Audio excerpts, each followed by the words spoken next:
यहाँ दोस्ती रोस्ट होगी और हंसी नॉन स्टॉप होगी। ऑटो से निकल के ट्रक भागा। सोमवार से शुक्रवार सोनी एंटरटेनमेंट टेलीविजन और सोनी लिव पर। হাসির রাজা জ্ঞানের রাজা রসিক রাজা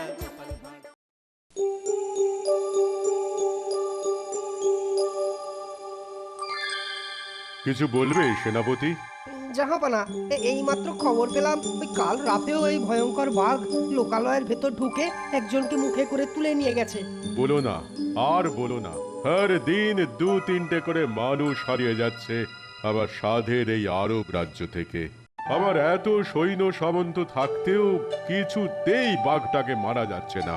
কি করে মারবো হুজুর? তীর, ধনুক, বর্ষা, বল্লম সব যে হজম করে ফেলছে ওই মানুষ খেকো বাঘ।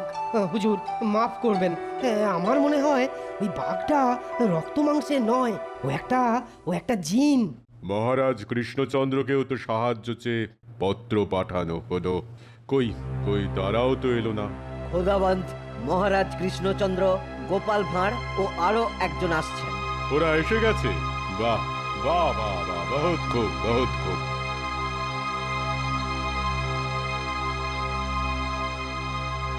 এসে গেছি বাদশাহ হুজুর।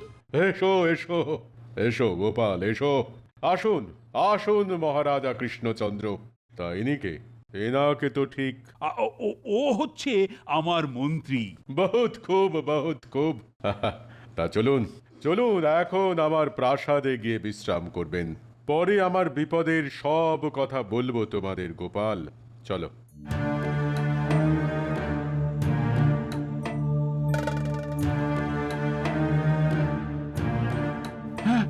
বলেন কি আরবরাজ, আজ অব্দি ওই বাঘটা 1000 খানেক মানুষ মেরেছে। হ্যাঁ তাই তো। আরে শুধু রাতের বেলা কেন, আজকাল দিনের বেলাতেও মানুষ খুব একটা আর রাস্তাঘাটে বের হচ্ছে না। এভাবে চলতে থাকলে তো আমার এই আরব রাজ্য একেবারে শুনশান, একেবারে মরুভূমি হয়ে যাবে। সে তো খুবই চিন্তার কথা। তা গোপাল, তুমি কিছু বলো। এখানে এসেও গোপালকে তোল্লাই, হ্যাঁ কেন? আমি কি কোনো পরামর্শ দিতে পারি না মহারাজ? আমি কি কিছু বলবো? হ্যাঁ হ্যাঁ অবশ্যই বলবে, তবে গোপালের পর। আচ্ছা আরবরাজ, ওই বাঘটার ব্যাপারে আপনাকে কি 2-1টা প্রশ্ন করতে পারি? 2-1টা কেন, 1000 লোক মারা পড়েছে ওই বাঘের মুখে। তাই 1000টা প্রশ্ন করলেও তার উত্তর দিতে আমি রাজি আছি গোপাল। বলো বলো বলো বলো, কি বলবে বলো। আচ্ছা, এই আরব দেশে এর আগে কি এরকম কোনো বাঘ দেখা গেছিল? শুধু আগে কেন, খসমিন কালেও না। ওই খানটাতেই কেন জানি না আমার কেমন খটকা লাগছে। বালির দেশ এই আরবে কেলেপানা গুলে বাঘ দেখা গেলেও যেতে পারে, কিন্তু যা শুনলাম তাতে এ বেটা বাঘ তো একেবারে আমাদের দেশের ডোরাকাটা বাঘ। তা সে এখানে এলো কি করে? বাঘটা কি করে মারা যায় সে চর্চা ছেড়ে বাঘটা এলো কি করে তাই নিয়ে পড়লো। আরে বুদ্ধির জাহাজ, বাঘ যে করেই আসুন না তাতে তোর কি? হ্যাঁ, আমার মনে হয় মহারাজ কি করে বাঘ মরবে গোপাল সেই মতলবই বার করুক। সে তো বলবোই। তাই বাঘ বাবাজির ব্যাপারে কিছু সুলুক সন্ধান করে নিচ্ছি। আপনি এখন ধৈর্য ধরে শুধু শুনে যান, পরে না হয় মন্তব্য করবেন, ঠিক আছে? বাঘ কি করে এলো তা তো জানি না। আচ্ছা, বাঘটাকে মারা অথবা ধরার জন্য আজ অবধি কি কি ব্যবস্থা নেওয়া হয়েছে? চৌকিতে চৌকিতে পাহারা বসানো হয়েছে। দেখা মাত্রই আমার সৈন্যরা বাঘের দিকে ছুঁড়ে মেরেছে তীর, ধনুক, বর্ষা, বল্লম। না না, তাকে মারা যায়নি। কেন? সব অস্ত্র তার গায়ে লেগে ফিরে এসেছে। এটা ওই সপ্তম আশ্চর্যের আরেক আশ্চর্য। আমার সেনাপতির ধারণা বাঘটা রক্ত মাংসের নয়। তাহলে কিসের? ওটা একটা ভৌতিক বাঘ, ওটা একটা জিন। বুঝলাম। কি বুঝলে গোপাল? ব্যাপারটা খুবই গোলমেলে। ঠিক আছে, মারা যখন যাচ্ছে না তখন টোপ দিয়ে ওটাকে ধরতে হবে। মতলব আমাদের দেশে বাঘ ধরতে হলে ভেড়া অথবা ছাগলকে টোপ হিসেবে ব্যবহার করে গাছের তলায় বেঁধে রাখা হয়। খাবারের লোভে বাঘ এসে যেই টোপকে ধরতে যায় অমনি গাছের ডালে বসা শিকারী তীর অথবা বর্ষা ছুঁড়ে বাঘটাকে মেরে ফেলে। এ তো খুবই ভালো ব্যবস্থা। আমি কিন্তু বাঘটাকে প্রাণে না মেরে জ্যান্ত ধরতে চাই। স্বাদ কত, জ্যান্ত ধরবে। কি করে? কি করে? ওই ছাগল বা ভেড়াটার সারা গায়ে আমি আফিম মাখিয়ে রাখি। বাঘ ওটাকে খেলেই আফিমের ঘোরে আচ্ছন্ন হয়ে ঘুমিয়ে পড়বে, তখন বাঘটাকে জালে ধরা যাবে। তুমি কবে সব করতে চাও গোপাল? কালই। তবে তার আগে আপনার সেনাপতির সাথে আমি একটু কথা বলে নিতে চাই। ঠিক আছে, আমি এক্ষুনি তাকে ডেকে পাঠাচ্ছি। এই, কে আছিস? সেনাপতিকে এত্তেলা দে।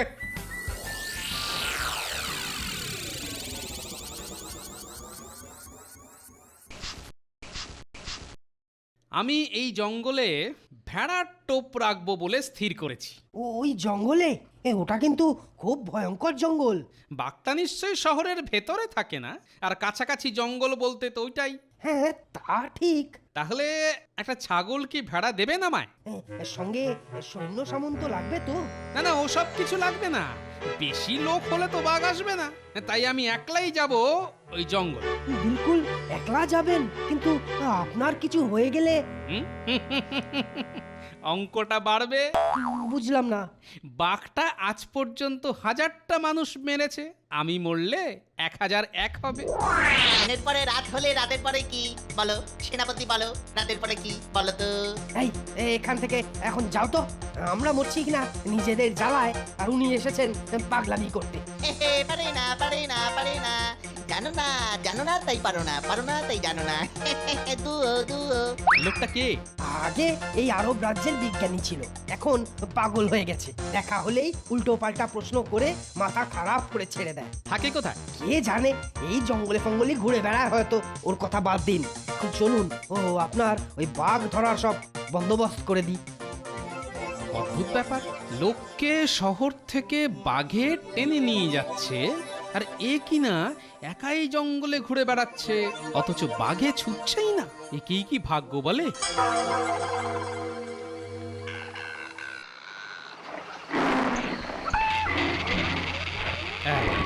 আসছে।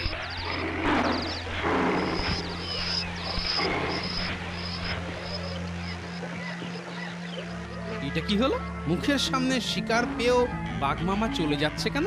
যাচ্ছে না। ভেড়াটাকে না খেলে বাঘটাকে জালে জড়াবো কি করে?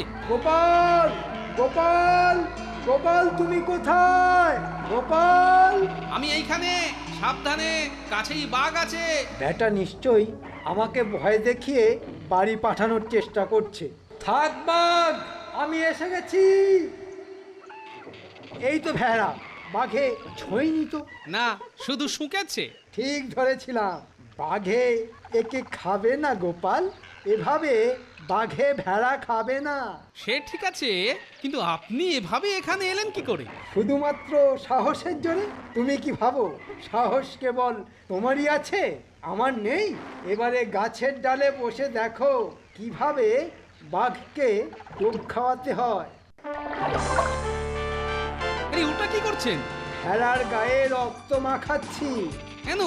রোজ রোজ মানুষ খেয়ে খেয়ে বাঘটার নাকে রক্তের গন্ধ লেগে আছে যে, রক্তের গন্ধ না পেলে ও শিকার ছুঁবে কেন?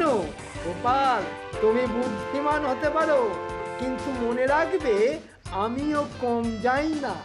এইবার দেখি বাঘ কেমন শিকার না খেয়ে চলে যায়।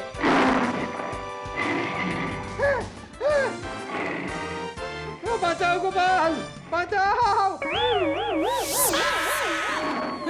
আরে আরে, হায় ভগবান, আমাকে টেক্কা দিতে এসে শেষে কিনা নিজেই বাঘের পেটে চলে গেল।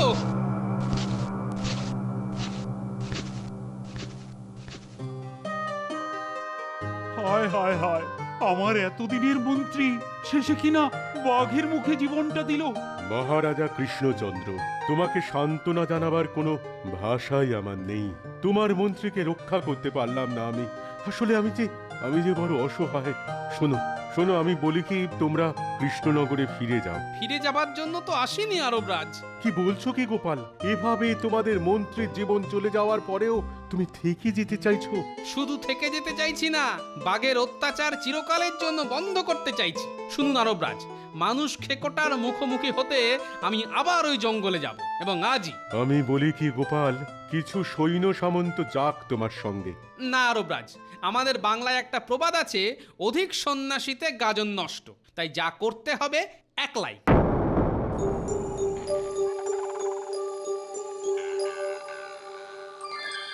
বাঘটাকে আজ ভালো করে নজর করতে হবে, আর গাছের তলায় এলেই ডালের উপর থেকে ছুঁড়ে দিতে হবে জাল, তারপর যা হবার হবে।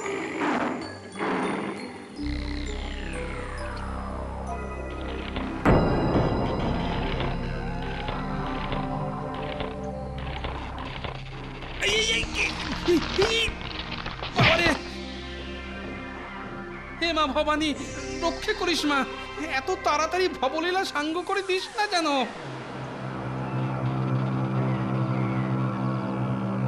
কিরকম যেন একটা খটকা লাগছে। বেটা কানা নাকি? মুখের সামনে দাঁড়িয়ে আছি, অথচ মনে হচ্ছে যেন দেখতে পাচ্ছে না। বাবা, বাঘের গাটা কি ঠান্ডা রে, যেন বরফ। যা ছেলে, মুখের সামনে আমার মতো এমন একটা নধর শিকার পেয়েও বাঘ বেটা যে রণভঙ্গ দিল, ব্যাপারটা কি? শুটকো মন্ত্রীকে তো খেলো, অথচ আমাকে ছেড়ে দিল না। এটাও একটা খটকা। জয় মা বুদ্ধিশ্বরী, মাথার খোলে আরেকটু বুদ্ধি ভরে দে মা, তাহলেই সব রহস্যের সমাধান হয়ে যাবে।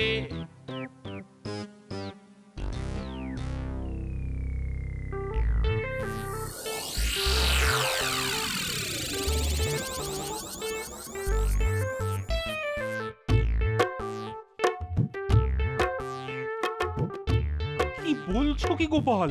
কি এমন হলো যে দুম করে কৃষ্ণনগরে ফিরে যেতে চাইছো? আমার খটকার কথাগুলো কি মহারাজকে বলবো? না থাক, যা পেট পাতলা মানুষ, এখনই হয়তো আরবরাজকে সব বলে বসবে, তারপর এক কান থেকে পাঁচ কান হলেই। কি হলো গোপাল? আহা, কি বিড়বিড় করছো বলো তো? আমার কথার উত্তর দাও। আগে ওই বউয়ের জন্য আমার খুব মন কেমন করছে মহারাজ। চিরকালের মতো বাঘের পেটে চলে যাবার আগে তাকে একবার আমার শ্রীমুখটা দেখিয়ে আসি। ও, তার মানে তুমি পালিয়ে যেতে চাইছো? সে আপনি যেমন ইচ্ছে ভাবতে পারেন। ছি ছি গোপাল, এই নিজেই বললে এখানকার লোকেদের বাঁচাবে। আরবরাজ তোমার উপর কতটা ভরসা করে বসে আছে বলো তো? কিন্তু তার ভরসার দাম চোকাতে হলে আমি নিজেই যে ফর্সা হয়ে যাব মহারাজ। তাহলে দূর হয়ে যাও, দূর হয়ে যাও আমার সামনে থেকে, যাও। যথা আজ্ঞা। আপনি তাহলে থেকে যান, উড়ুক্কু জুতো পায়ে দিয়ে আমি যাই কেটে।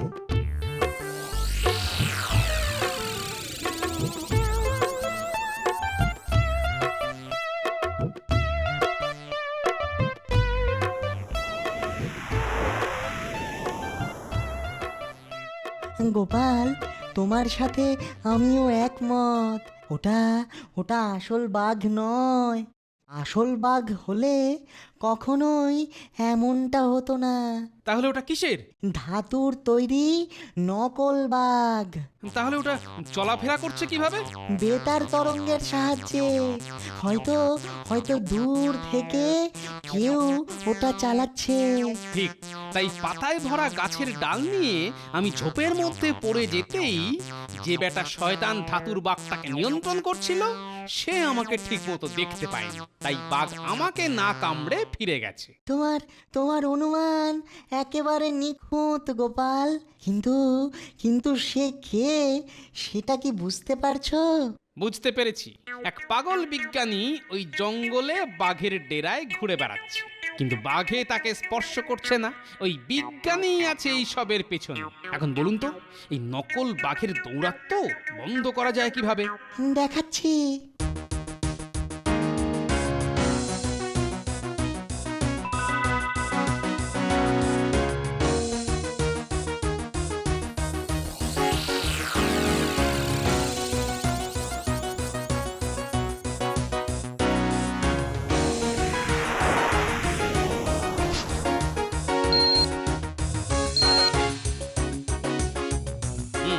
একবার জঙ্গলের মধ্যে ঢুকে দেখি যদি বেটাকে পাওয়া যায়।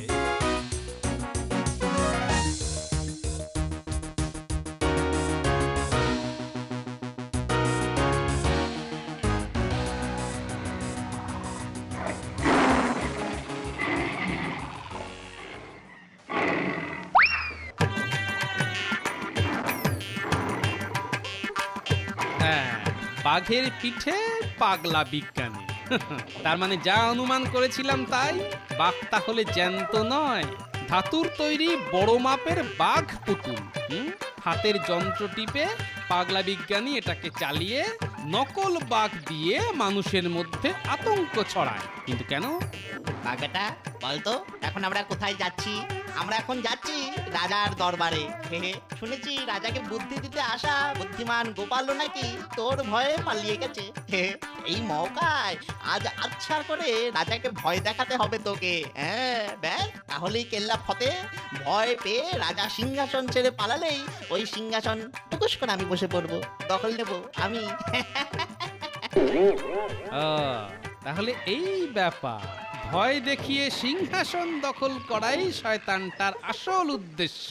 ঠিক আছে, নকল বাঘের পিঠে এগিয়ে চলল নকল পাগল, আমি আসছি পিছু পিছু।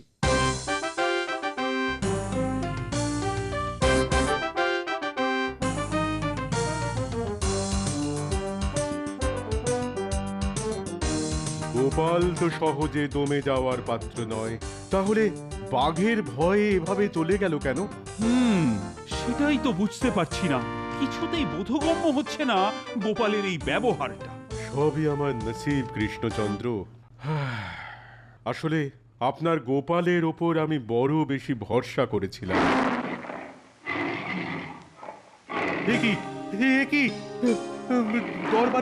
দরবারের খুব কাছেই বাঘ ডাকছে যে।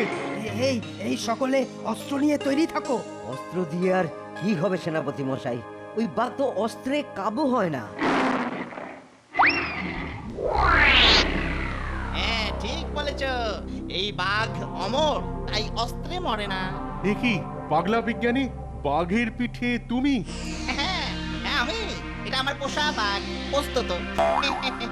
এই বাঘকে দিয়েই আমি দিনের পর দিন তোমার রাজ্যে মানুষ মেরে একটা ভয়ের পরিবেশ তৈরি করেছি। হ্যাঁ তৈরি করতে সফল হয়েছি, খুব সফল। কিন্তু কেন? হ্যাঁ এই নবাবটাকে তাড়িয়ে ওই যে সিংহাসন, ওই সিংহাসনের দখল নেব আমি। এই সিংহাসনের দখল তুই কোনোদিনও পাবি না। মূর্খ, মাথা মোটা মোটা মাথা, তুই কি ছাড়বি না রে? হ্যাঁ জানিস আমি ইশারা করলেই আমার এই বাঘ তোর ধর থেকে মুন্ডুটা কুচুক কুচুক করে ছিঁড়ে কচকচ করে চিবিয়ে খাবে। বলছো কি তুমি? ঠিকই বলছি। তখন আর থাকবে বাঁশ, না বাজবে বাঁশি। ওর সিংহাসন তখন আগলাবে কে কে কে। শোন, বেশি কথা আমি পছন্দ করি না, তাই 1 থেকে 10 গোনার মধ্যে সিংহাসন থেকে নেমে আয়। 1 2 3 4 5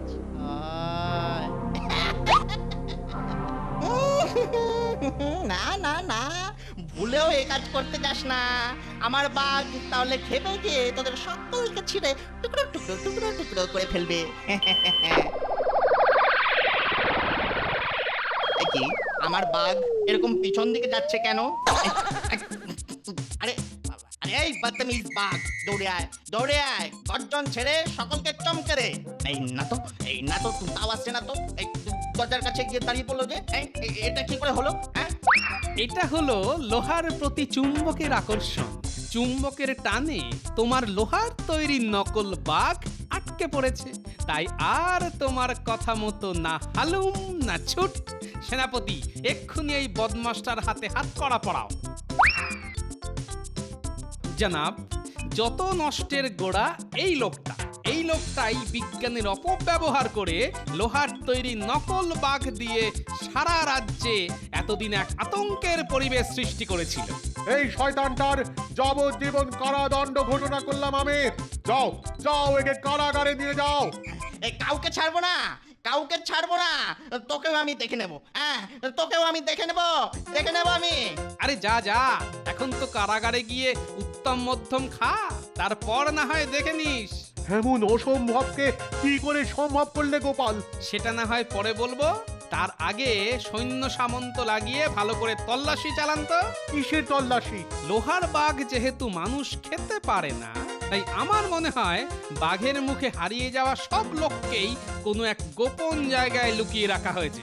ঠিক মতো তল্লাশি চালালেই সবাইকে খুঁজে পাওয়া যাবে। ঠিক বলেছো তুমি। আমি এখনই তল্লাশির ব্যবস্থা করছি। সেনাপতি চাবুক মেরে ওই শয়তানটার পেট থেকে কথা বের করো। হারিয়ে যাওয়া সকলকেই আমি ফিরে পেতে চাই। ধন্য ধন্য ধন্য ধন্য গোপাল, ধন্য তোমার বুদ্ধি, ধন্য তোমার জন্যেই বাঘের মুখে হারিয়ে যাওয়া আমার রাজ্যের সব লোককে আমি ফিরে পেয়েছি গোপাল, সব লোককে ফিরে পেয়েছি। আচ্ছা বলো তো, কি করে বুঝলে যে বাঘটা নকল? ওই যে যখন শুনলাম যে বাঘটাকে লক্ষ্য করে যত অস্ত্র ছোঁড়া হয়েছে সব অস্ত্র তার গায়ে লেগে ফিরে এসেছে, ওটাই আমার প্রথম খটকা। তারপর বাঘটা যখন ভেড়াটাকে খেলো না, অথচ আমাদের মন্ত্রী মশাইকে মুখে করে তুলে নিয়ে গেল, এরপর বাঘের গায়ে আমার হাত লাগলো। ও বাবা, কি ঠান্ডা শরীর! তখন আমি চলে গেলাম কৃষ্ণনগরে আমাদের বিজ্ঞানীর সাথে আলোচনা করার জন্য। ও, তার মানে শুধু বিজ্ঞানীর সাথে কথা বলবার জন্যে তুমি কৃষ্ণনগর গিয়েছিলে? ও এর জন্য মন খারাপ করেনি? হ্যাঁ, মন খারাপ হয়েছিল, তবে সেটা আমার বইয়ের জন্য নয়। মন খারাপ হয়েছিল আমাদের মন্ত্রী মশাইয়ের জন্য। বেচারাকে তুলে নিয়ে যাওয়ার দৃশ্যটা তো আমি নিজের চোখে দেখেছি মহারাজ। ব্যাটাই পাজিটা আমাদের একটা অন্ধকূপে আটকে রেখেছিল, কদিনে একটু খেতেও দেয়নি, ভেবেছিলাম মরেই যাব। কিন্তু গোপালের বুদ্ধির জোরে আমার হারিয়ে যাওয়া হাজার লোকের সাথে আপনাকেও ফিরে পেয়েছি। গোপাল আমার সাথে ঝগড়া করে কৃষ্ণনগরে চলে না গিয়ে আমাকে তো সব কথা বলে যেতে পারতে। পাগল নাকি? যা পেট পাতলা লোক আপনি! পেটের কথা বেরিয়ে পড়লেই তো ওই পাগলা বিজ্ঞানী সতর্ক হয়ে যেত। আমার পেট নিয়ে তোমার আর চর্চা না করলেও চলবে। গোপাল গোপাল গোপাল গোপাল, তুমি যে আমার কি উপকার করেছো তার জন্য জিন্দেগি ভর আমি তোমার কাছে ঋণী হয়ে থাকবো। এ বাবা, শুধু শুকনো ঋণ? আচ্ছা, আরবে কি পুরস্কার দেওয়া মানা নাকি? না না না না, আমি দুহাত উজাড় করে তোমাকে উপহার দেব। For more updates, subscribe to our channel, click the show links and enjoy watching the videos.